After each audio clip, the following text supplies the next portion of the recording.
Corporate tax is one of the many issues brought up in last night's presidential debate. Donald Trump likening his plan to one of the Ronald Reagan era. Take a listen. Under my plan, I'll be reducing taxes tremendously, from 35% to 15% for companies, small and big businesses. That's going to be a job creator like we haven't seen since Ronald Reagan. It's going to be a beautiful thing to watch. Companies will come, they will build, they will expand, new companies will start, and I look very, very much forward to doing it. We have to renegotiate our trade deals, and we have to stop these countries from stealing our companies and our jobs. Hillary Clinton later referred to the plan as trumped-up, trickle-down economics. Joining us now is former Medtronic CEO, CNBC contributor Bill George. Bill, where do you come down on this in terms of, I mean, it's a global marketplace for corporations, as we well know. In fact, your former company, Medtronic, made that very move to invert. You know, getting a lower tax rate is part of what you want to do, it would seem to me, as a CEO. Does Trump have a point here? Where do you sort of see this playing out? That's about the only point I think I agree with Donald on. I think clearly we need to reform the corporate tax system. We need to stop. The only way to stop inversion, frankly, is to either go to a territorial tax in the U.S., as Mike Porter recommended on CNBC a couple weeks ago, and really clean it up so that global companies are on a level playing field to compete across the globe. There's where the big jobs are. And you talk about small business. Big business is the one who's creating the contracts for small business. So these things do go hand in hand. I totally disagree with Trump on trade, and Hillary, by the way. And I think business people need to speak out, because trade, going against trade, is a huge issue. It's created 3.5 million jobs over the last 10 years. And I think we need to get back to a growth economy. Our best opportunities are the fact that we have vibrant global companies in America who can compete across the globe. And I think we want to encourage that with an equitable tax system. We're not going to 15%. That'll never get 60 votes in the Senate. But I think something down in the mid to low 20s. And I think eliminating some of the loopholes and trying to equalize things. And frankly, a territorial tax would be the best way to do that, to clean up some of the issues. But until we get to the real issues underlying trade, such as education of our workforce, we're not going to correct the problems. It's not about trade. It's about globalization. It's about technology, and how that's changed our workforce. You know, it's a great point, of course. You do find yourself, I found myself wondering, I mean, the discussion of future issues that I think you're referring to, Bill, for example, the rise of automation even more so, and simply the displacement of jobs that may take place. Think about the autonomous automobile. For example, I mean, you're not hearing anything in the debate about what those challenges are going to represent, it would seem. Yeah, well, let me give you an example. Ford has done an amazing job under Alan Mulally and now Mark Fields, and really brought the company back and made them very competitive globally. And they're exporting all over the world, and they're very competitive in the U.S. But it takes 10% as many workers to produce a Ford automobile today as it did 20 years ago.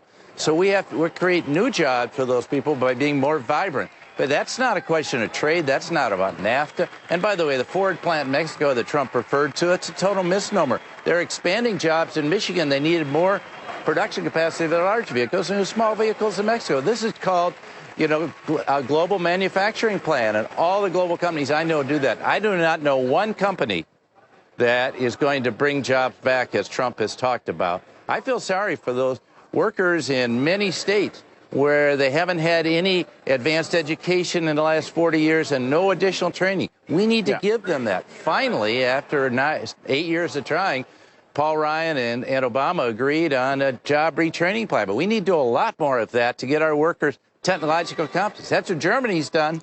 And we need to get more people going to vo-tech schools. It's not just about college. It's about having the skills to do tomorrow's workforce. And that's where the emphasis has got to be if we're going to be competitive in the global world. And I don't see either candidate talking about it. I'd like to hear a lot more CEOs talking about it. I think they're all holding back. They're scared, but they need to speak out. Yeah.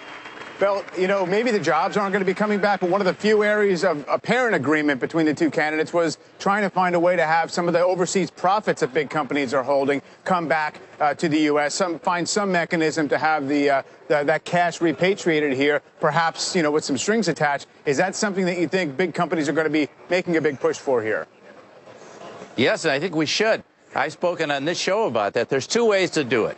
Have a repatriation holiday and, say, cut taxes in half to 17.5% for a period of 6 months. But to avoid people just putting it into financial assets, I think they would have to present a plan to the Secretary of the Treasury that they will reinvest that in hard assets, in R&D, in capital equipment, and training of their workforce. And if they could do that, I'd be all for it. But inevitably, we got to fix the core problem. The 35% rate is just too high, and we got to bring that down so it's more competitive with other developed nations. We're at the top end of all developed nations. We got to be competitive, and then the global manufacturing picture will look much better because we have the technology. We have the technology in this country, and we should be producing against that technology if we have the trained workforce. There's 5.4 million jobs we can't fill today, and unfortunately, you can't fill them with a lot of workers that don't have the skills. And so we need to build the skills for the workforce of the future. Stop worrying about the workforce of the past. I feel sorry for those people, but it's not going to happen until people have the skills. Yeah, Bill, quick turn here to end things. You wrote an op-ed, I think, today or very recently about Mylan, a name we've talked about in the past. Heather Bresch testifying last week, of course, the company's CEO, about the EpiPen and those price increases. You say her testimony was a huge blow to the entire pharma industry. Why?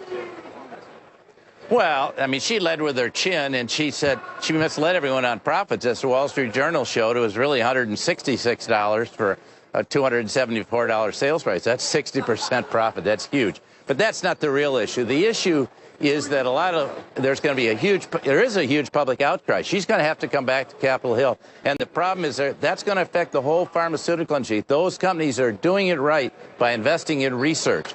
Companies like Johnson & Johnson, Lilly, and Merck, and Amgen, and Genentech.